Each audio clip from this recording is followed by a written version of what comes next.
Bismillahirrahmanirrahim. Assalamu alaikum wa rahmatullahi wa barakatuhu. Welcome to Iqra Faz Boys College online classes phase 2 lecture number 13 computer for class second year exercise number 7 unit 7 की exercise हमारी continue है। आइए हम मजीद कुछ questions देखते हैं। 7.9 question में students आपसे पूछा जा रहा है explain how an if command can be use to test for valid input. ये कैसे इस्तेमाल किया जा सकता है कि वैलिड इनपुट यूजर ने किया है या नहीं किया, इस हवाले से इफ कमांड को कैसे इस्तेमाल कर सकते हैं। स्टूडेंट्स आमतौर पे आपने अब तक जो बिगिनिंग में प्रोग्राम्स बनाए थे उसमें आपने नोटिस किया होगा कि हम यूजर से कहते थे कि भाई फर्स्ट 10 इंटीजर्स में से कोई इंटीजर इनपुट करो, या और कोई सिचुएशन हो सकती है आपने उसको कहा कोई वोवेल इंटर कर दो। अब अगर वो वोवेल इंटर नहीं करता तो हम तो ये एज्यूम कर रहे होते थे शुरू के प्रोग्राम्स में कि हमने यूजर को जो हिदायत दी है कि अपना नाम फर्ज कर लो कैपिटल लेटर में दो, या अपना जो सेक्स है या जेंडर है एम या एफ इंटर करो। हम ये समझ रहे हैं कि यूजर जो है वो एम या एफ को इंटर करेगा, या जो है वो वोवेल में वोवेल ही इंटर करेगा, या 1 से 4 ऑप्शंस जो है उनमें से 1 से 4 ही ऑप्शन देगा। लेकिन ऐसा नहीं है, यूजर मिस्टेकनली कभी कभी गलत इनपुट भी कर सकता है। अब आपका प्रोग्राम अगर जानदार है तो ऐसी सूरत में क्या होना चाहिए स्टूडेंट बताइए। हमारे प्रोग्राम के अंदर यह फीचर होना चाहिए कि अगर उसने रिक्वायर्ड इनपुट वैलिड इनपुट नहीं किया है तो वो उस प्रोग्राम में उसको दोबारा इनपुट करने को कहे या उस प्रोग्राम को प्रॉपर एग्जीक्यूट ना करे। तो इसी सूरत में हम जब इनपुट लें कभी भी और रिक्वायर्ड इनपुट ही हमारा डिजायर हो, यानी मैं चाहता हूं कि मेन मेन्यू के प्रोग्राम में 1 से 4 तक ऑप्शन है तो वो 1 से 4 ही ऑप्शन दे, या फिर अगर मैं चाहता हूं कि वो कोई पॉजिटिव नंबर, अब एज इनपुट करनी है किसी यूजर ने और कोई यूजर माइनस में एज इनपुट कर दे, क्या हमारे प्रोग्राम को इसको एक्सेप्ट करना चाहिए? नहीं, हरगिज नहीं। तो ऐसी सूरत में हम जब कभी इनपुट लें और जहां सेंसिटिव किस्म का इनपुट हो, जहां इनवैलिड इनपुट के ऊपर बात खराब हो जाए, ऐसी सूरत में हमें इफ कमांड के जरिए उसको चेक करना चाहिए। हम इफ लिखें और कंडीशन के अंदर इस बात को जो रेंज ऑफ इनपुट है उसको सेट करें। जैसे आपने प्रीवियस वीडियो लेक्चर्स में देखा कि हम रेंज ऑफ इनपुट को कैसे चेक करते थे। जी हां, हम रेंज ऑफ इनपुट को यूं चेक करते थे, for example if num is greater equals to 1 और एंड लॉजिक लगाते थे और num is less than equals to 100। तो सिर्फ इस मुंतखब रेंज की सूरत पे हम पैगाम दे रहे थे कि yes you input a valid input, ठीक है, बिटवीन 1 to 100 वाली रेंज में आपने इनपुट किया है। लेकिन अगर ये कंडीशन फॉल्स होती थी तो हम यूजर को कहते थे this is out of the valid range, this is invalid input. इस तरह का पैगाम हम जनरेट कर देते थे। तो आप एक एग्जाम्पल की मदद से इस जो कुछ मैंने अल्फाज कहे इसको मेंशन करने के बाद एग्जाम्पल की मदद से स्टूडेंट आप ये बता सकते हैं कि इस तरह से if command is helpful in testing whether the input is valid और नॉट। नाउ 7.10 में कह रहे हैं explain the use of nested if statement. एक नेस्टेड इफ स्टेटमेंट कहाँ यूज होती है? तो यस स्टूडेंट ऐसी जगह जहां पर जो है वो मोर देन 1 कंडीशंस जो है हम टेस्ट करना चाहते हैं और सारी की सारी हम ट्रू चाहते हैं, तो ऐसी सूरत में नेस्टेड इफ स्टेटमेंट यूज करना है। लाइक अगर हम चाहते हैं कि कोई होटल की रजिस्ट्रेशन और या यूँ समझ ले मेंबरशिप का मामला हो, वहाँ पर हम चाहते हैं कि 2 शराइत हो कि एक तो वो एज ग्रेटर देन 16 ईयर्स हो और दूसरी बात वो सिटीजन ऑफ पाकिस्तान हो। ये 2 शर्तें अगर जिसकी ट्रू हो उस सूरत में हमें उसको होटल की मेंबरशिप देनी है लेट्स सपोज। तो हम पहला इफ लगाएंगे, उसमें हम सिटीजन को चेक करेंगे कि क्या वो पाकिस्तानी सिटीजनशिप है, यानी कोड अगर उसका 0213 या जो भी पाकिस्तानी कोड हम रख ले कि ये कोड अगर उसने इंटर किया, क्योंकि हम इफ की कमांड के अंदर वर्ल्ड पाकिस्तान इसको नहीं कंपेयर कर सकते। तो डबल कोट के अंदर स्ट्रिंग डेटा को, स्ट्रिंग कॉन्स्टेंट को इफ के अंदर कंपेयर नहीं किया जा सकता। तो अगर आप इफ के जरिए पाकिस्तान को कंपेयर कराना चाहते हैं तो आप पाकिस्तान के लिए कोई कोड तय कर लें या लेटर पी तय कर लें, ठीक है। तो इफ सिटीजन जो है वो बराबर बराबर हो पी के, और इसी तरीके से फौरन ही साथ ये कंडीशन अगर ट्रू हो, हम चेक लगाएं कि if age greater equals to 16 हो, ऐसी सूरत में जो है वो पैगाम उसके लिए डिस्प्ले करें, you are allowed for a membership, ठीक है। अदरवाइज एल्स की सूरत में हम कहें कि, या फिर उसको इसके अलावा अगर वो दोनों कंडीशन फॉल्स हो रही हो या कोई एक भी कंडीशन फॉल्स हो रही हो तो ये पैगाम स्क्रीन पे डिस्प्ले नहीं होगा कि you are allowed for membership in the hotel. तो अगर कोई मेंबर आता है और वो पाकिस्तानी सिटीजन है लेकिन एज ग्रेटर इक्वल्स टू 16 नहीं है तो भी ये पैगाम डिस्प्ले नहीं होगा। और अगर कोई मेंबर आता है जो कि पाकिस्तानी सिटीजन ही नहीं है तो फिर तो अगली बात ही चेक नहीं होगी। तो आप बहुत अच्छा सा समझ गए होंगे यकीनन कि हम नेस्टेड इफ को कहाँ यूज करते हैं। मैंने आपको जैसे क्लियर किया, फिर से क्लियर करूं कि जब हम मोर देन वन कंडीशंस को ट्रू करना चाह रहे होते हैं कि दोनों ही ट्रू हों, तो उस सूरत में ही कोई एक्शन परफॉर्म हो तो हम नेस्टेड इफ को यूज करते हैं। और स्टूडेंट जैसे कि हमने थ्योरी पढ़ते हुए ये बात जानी थी कि नेस्टेड इफ के काम को एक ही इफ कमांड के अंदर एंड लॉजिक यूज करके भी इक्विवेलेंट एक्शन परफॉर्म किया जा सकता है, ठीक है। तो ये इस सवाल का जवाब हो गया। नाउ स्टूडेंट 7.11 में एक प्रोग्राम बनाना है। आज के वीडियो लेक्चर में मैं सिर्फ आपको हिंट दूंगा, डिस्कस करूंगा, आप अपने पास ये प्रोग्राम बनाइए। नेक्स्ट वीडियो लेक्चर में इसके सोल्यूशन को डिस्कस करेंगे, मैं इंशाल्लाह आपको बना के दिखा दूंगा। आपको कह रहे हैं write a program that reads temperature, temperature की फिगर को रीड करना है।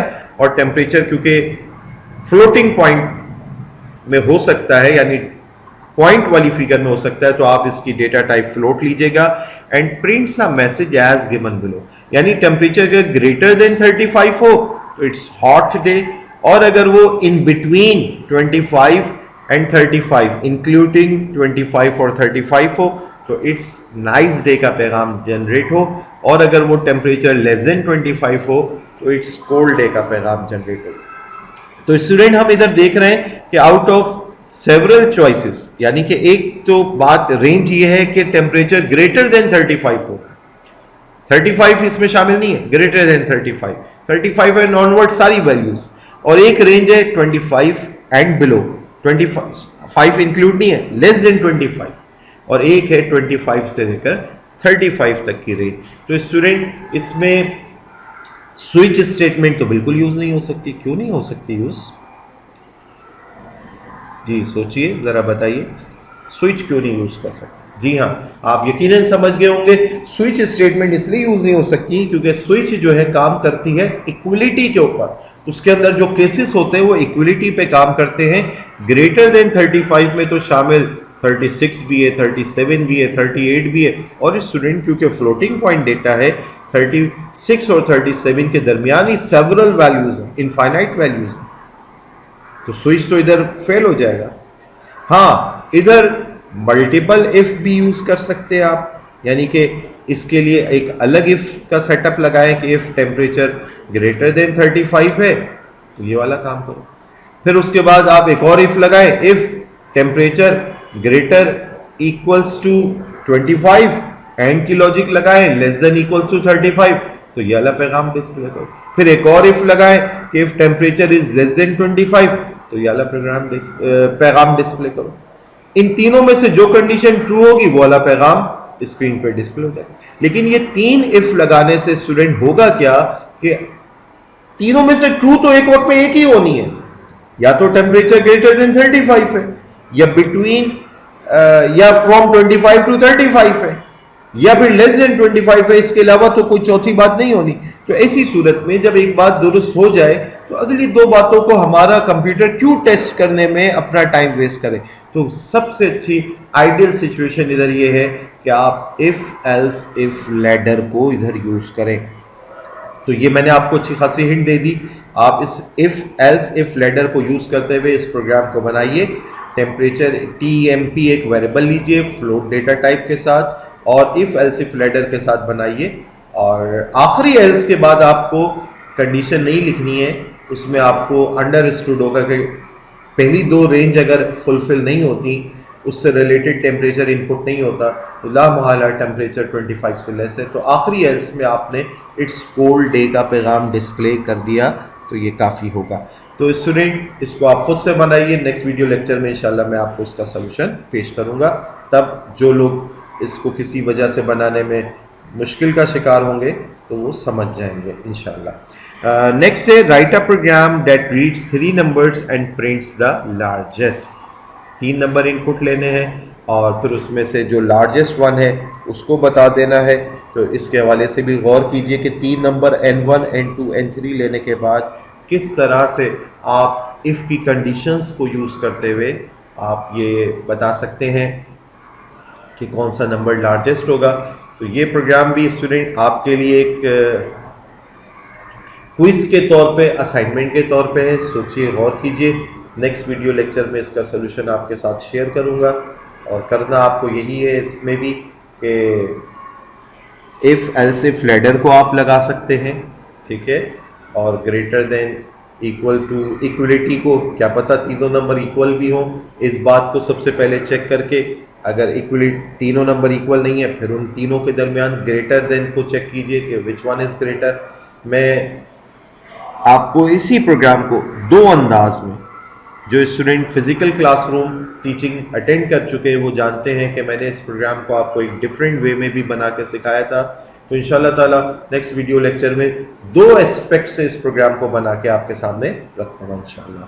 7.13 को देखिए, what is the difference between the if else if ladder and the series of one way if statement. जी स्टूडेंट, मैंने आपको इसका जवाब तो 7.11 में ही बहुत वजाहत से दे दिया कि आप इस प्रोग्राम को इफ एल्स इफ लेटर से भी बना सकते हैं, और साथ ही साथ एक इफ, उसके अंदर ये कंडीशन, एक इफ इसमें ये कंडीशन, एक इफ उसमें ये कंडीशन, ये ट्रू हो तो ये पैगाम, ये ट्रू हो तो ये पैगाम, ये ट्रू हो तो ये पैगाम, 3 इफ और उनकी बॉडी के अंदर ये पैगाम ट्रू होने पे लगा सकते हैं। लेकिन इफ एल्स इफ लेडर क्यों आइडियल है? क्योंकि एक वक्त में सिर्फ एक ही कंडीशन ट्रू होनी है, रिमेनिंग 2 को तो चेक करने की जरूरत ही नहीं है। तो ऐसे में स्टूडेंट हम इफ एल्स इफ लेडर को प्रेफर कर रहे थे, तो यहां पर भी यही बात है कि इफ एल्स इफ लेडर और वन वे इफ बहुत सारे लगाने में फर्क यही है कि इफ एल्स इफ लेडर एक वक्त में जहां उसको कोई कंडीशन ट्रू मिलती है, remaining part of the if else if ladder को वो स्किप कर देता है, जबकि series of one way if statement में उसको हर इफ को टेस्ट करना होता है, क्योंकि कोई भी इफ ट्रू हो सकता है। कंप्यूटर तो यही समझेगा क्या पता 6 इफ लगे हुए 6 के 6 ट्रू हो जाए, क्या पता उनमें से 4 ट्रू हो, क्या पता 2 ट्रू हो, क्या पता 1 ट्रू हो, क्या पता 1 भी ना हो, लेकिन वो तो अपने तौर पे उन सब को टेस्ट करने में अपना टाइम कंज्यूम करेगा। That's why the smart techniques where one out of several conditions true होनी हो, वन आउट ऑफ सेवरल, तो इफ एल्स इफ लेडर ही प्रेफर करना चाहिए। जहां आप ये समझते हैं कि नहीं more than one conditions true हो सकती हैं, वहां आप series of one way if statement लगाएं। तो आपकी बुक में इसका आंसर मेंशन भी है, इसको भी समझ लीजिए। The one way if series is not as efficient as the ladder and does not show mutual exclusion because more than one statement can execute. ठीक है, तो वन वे के अंदर क्या हो रहा है, उसके अंदर जो बहुत सारे इफ लगे हुए हैं उनमें से कोई भी ट्रू हो सकता है, उनसे रिलेटेड स्टेटमेंट एग्जीक्यूट हो सकती है, तो म्यूचुअल एक्सक्लूजन उसके अंदर नहीं हो रहा होता है कि कोई एक कंडीशन ट्रू हुई बाकी इफ को वो इग्नोर करे, ऐसा नहीं हो रहा होता है। तो in fact all the expressions could be true, सारी कंडीशंस जो आपने इफ के साथ लगाई हुई हो वो ट्रू हो सकती हैं। So each if statement has to be check to determine its logical value. हर एक को उसको चेक करना पड़ता है, ये जिस सिचुएशन में रिक्वायर्ड हो वहाँ आप ज़रूर ऐसा करें, लेकिन जिस सिचुएशन में ये रिक्वायर्ड नहीं है वहाँ आप इफ़ एल्स इफ लेडर को यूज़ करें। ठीक है, जैसे किस सिचुएशन में ये बेहतर हो सकता है, फॉर एग्ज़ाम्पल आप किसी नंबर को इनपुट करवाएं और आप वहां पर series of one way if लगा के ये चेक करें भाई अगर नंबर ग्रेटर देन 50 है तो ये पैगाम जनरेट हो कि नंबर ग्रेटर देन 50 है, और अगर नंबर इवन हो तो ये पैगाम भी साथ डिस्प्ले हो कि जी नंबर इवन है। और इसी तरीके से कोई पैगाम आप डिस्प्ले कराना चाहें कि क्या पैगाम और हो सकता है, नंबर ग्रेटर देन 100 हो तो ये पैगाम भी डिस्प्ले हो जाए कि जी नंबर ग्रेटर देन 100 है। अब आप देखें कि अगर कोई बंदा नंबर इंटर करता है लेट्स सपोज 104, तो 104 ग्रेटर देन 50 है, ये कंडीशन ट्रू हुई, पैगाम स्क्रीन पे डिस्प्ले होगा कि नंबर इज ग्रेटर देन 50। फिर इस 104 को चेक किया गया कि क्या ये इवन है, जब चेक किया गया तो पता लगा हाँ ये इवन भी है, तो ये पैगाम भी डिस्प्ले हो गया कि the number is even, you entered an even number. फिर इस 104 को चेक किया गया क्या ये 100 से बड़ा है, तो यस ये कंडीशन भी ट्रू हो गई, तो ये पैगाम भी डिस्प्ले हो गया। तो हम ऐसी सिचुएशन जहां पर हम समझते हैं कि मोर देन वन कंडीशन ट्रू हो सकती हैं और उन सब से रिलेटेड जो स्टेटमेंट्स है वो स्क्रीन पे डिस्प्ले हो, एग्जीक्यूट हो, तो वहां पर आप वन वे इफ बहुत सारे सीरीज उनकी लगा सकते हैं। लेकिन जहां one out of several conditions में से सिर्फ एक ही ट्रू होना मुमकिन है, जैसे कि अभी आपने 7.11 में देखा, तो ऐसी सूरत में इफ एल्स इफ लेटर लगाना ही प्रेफरेबल होना चाहिए। तो स्टूडेंट उम्मीद है आपको इन तमाम क्वेश्चंस के आंसर अच्छे से समझ में आए होंगे। अगर कहीं मैंने बहुत फास्ट आपको रिप्लाई दिया तो इसी वीडियो लेक्चर को बार बार देखिए, समझिए, गौर कीजिए, कोई बात कंफ्यूज कर रही हो तो फीडबैक दीजिए ताकि आपको उसको मज़ीद एक्सप्लेन कर दिया जाए। इंशाल्लाह ताला 7.11 और 7.12 के प्रोग्राम को नेक्स्ट वीडियो लेक्चर में सोल्यूशन के साथ देखेंगे। जज़ाकल्लाहु खैर, सी यू नेक्स्ट टाइम इंशाल्लाह। अस्सलामु अलैकुम व रहमतुल्लाहि व बरकातुहू।